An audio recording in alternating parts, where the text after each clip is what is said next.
Nowadays, George Orwell's 1984 and the image of an Orwellian society have become exceedingly popular.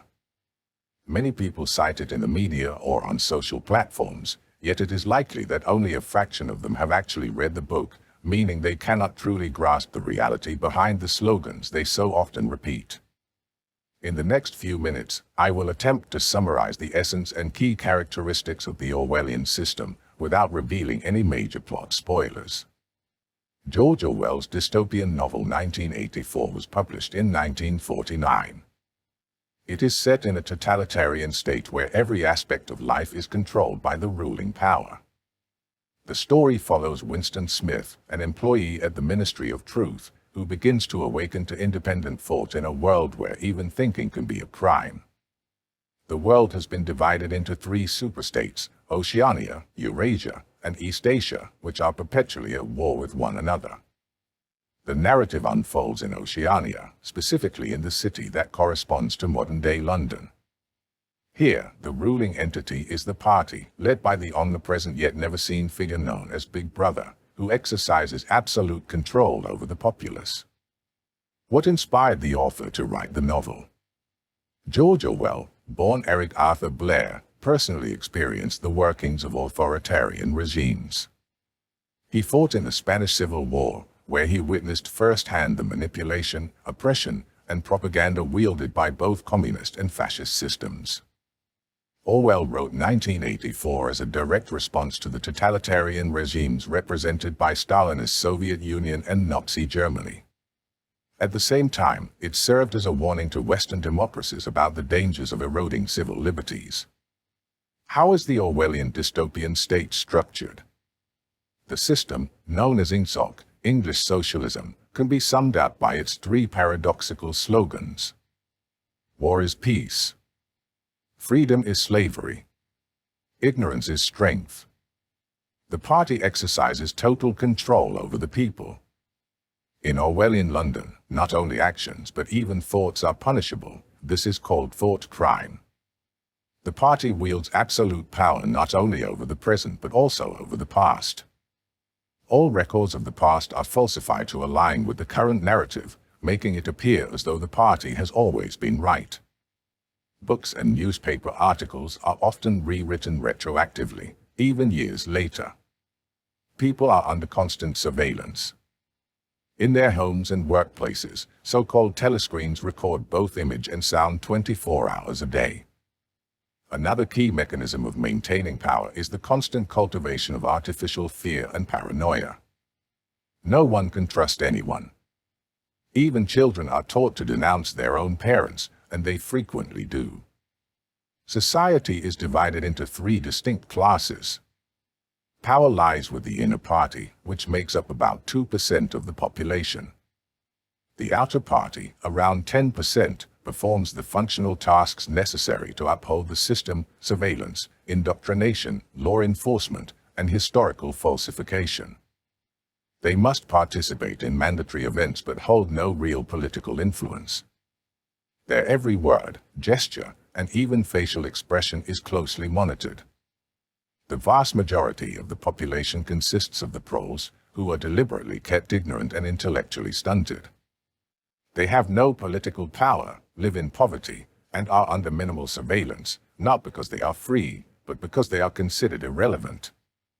The party's view is simple: if they have no consciousness, they are not dangerous. The proles are kept pacified through base entertainment, tabloid media, pornography, and cheap alcohol. The party's rule is administered through four ministries, each named in Orwellian doublespeak, deliberately contradictory to their actual functions. The Ministry of Truth, where Winston works, oversees propaganda and the falsification of news and history. The Ministry of Peace directs the machinery of perpetual war. The Ministry of Love handles internal security and functions essentially as a modern-day secret police apparatus.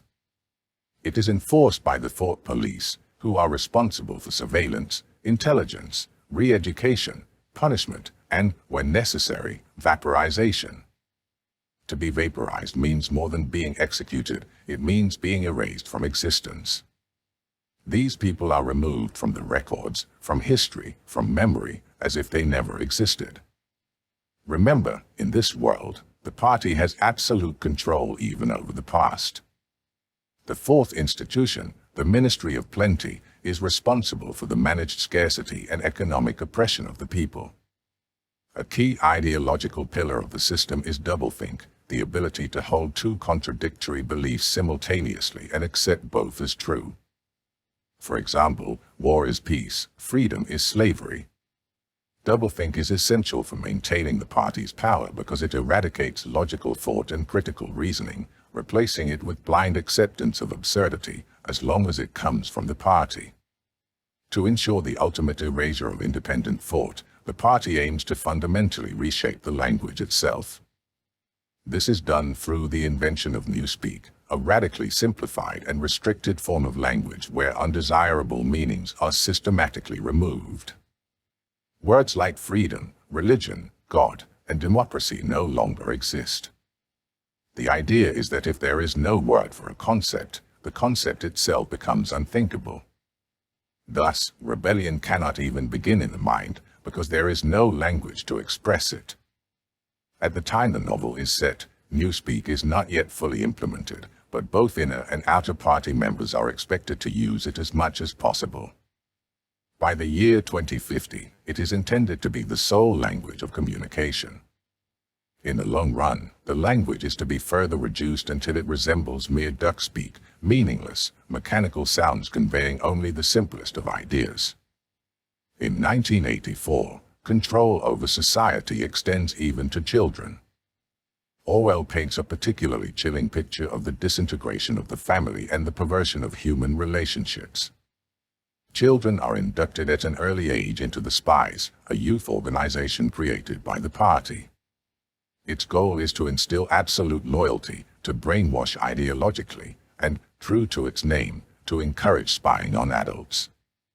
They are taught to watch for any signs of disloyalty, tone of voice, facial expressions, subtle gestures. Even a pensive or thoughtful look can suggest thoughtcrime. Children are encouraged to denounce anyone suspicious, even their own family. This perverts familial bonds. Children become agents of the party, while parents live in fear of their own offspring. Adolescents and young adults are required to join the Junior Anti-Sex League, a group designed to repress emotional and sexual relationships. The party aims to destroy intimacy and emotional attachment, as these pose a threat to loyalty toward Big Brother. A central concept here is sex crime, a Newspeak term that goes far beyond forbidden sexual acts. It encompasses any sexual behavior or desire that is not explicitly for the purpose of reproduction in service of the party. That includes sex for pleasure, sex based on love, extramarital sex, any personal or emotional sexual connection. Even sex between married couples is considered sex crime if it is not solely for procreation. Perhaps the most essential tool for maintaining control is hatred, or rather, its systematic redirection. The party creates a common enemy and gives the masses an outlet to express their rage, the ritual known as the 2 minutes hate. Every day, outer party members are required to participate in this event. During the session, a film is shown featuring Emmanuel Goldstein, the party's archenemy, who speaks of freedom and democracy. The audience reacts with escalating fury, shouting, throwing objects at the screen, screaming hysterically. At the climax, the image of Big Brother appears, radiating calm and security. The crowd's hate transforms instantly into adoration. The goal is to redirect real anger and dissatisfaction, not against the regime, but toward a fabricated enemy. In summary, and without claiming to cover every detail, this is how the totalitarian system of 1984 operates. To the modern reader, such a brutally repressive society may seem unimaginable, yet history has shown parallels in regimes like Nazi Germany and the Soviet Union. Even today, countries like North Korea resemble aspects of Orwell's nightmare.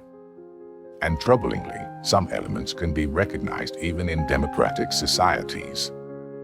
If you haven't read the book yet, it is absolutely worth your time.